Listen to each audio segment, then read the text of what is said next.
Samantala, isang exhibit para sa dalawang wikang nanganganib ng maglaho ang pinangunahan ng Komisyon ng Wikang Filipino sa Senado. Ito ang mga wikang hatangkaye ng mga remontado sa Tanay Rizal at General Nakar Quezon at inata mula sa mga ata ng Negros Occidental. Ilan sa mga katutubo ang dumalo sa exhibit bilang pagsuporta. Tampok din sa exhibit ang ilan sa kanilang mga awit, ritual at produkto.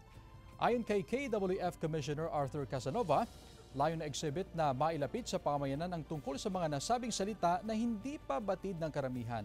Hinikayat ni Senate President Pro Tempore Loren Legarda ang mga katutubo na huwag hayaang maglaho ang kanilang mayamang wika at kultura. Hinimok din ni Legarda ang mga ahensya ng gobyerno na paigtingin ang mga proyekto at programa na magpapasigla sa wika ng mga katutubo. Kinilala naman ang mga piling manunulat na patuloy na nagpapalawig sa panitikang Pilipino sa gabi ng Parangal 2024 ng KWF. Kabilang sa kinilala si UP Professor Dr. Jimwell Naval na binigyan ng Gawad Parangal ng Panitikan 2024. Binigyan din ng parangal ang Makata at premyadong manunulat na si Frank Rivera. Kinilala rin ang mga nagwagi sa Talaang Ginto, Makata ng Taon at pati na rin sa patimpalak na Tulang Senyas 2024.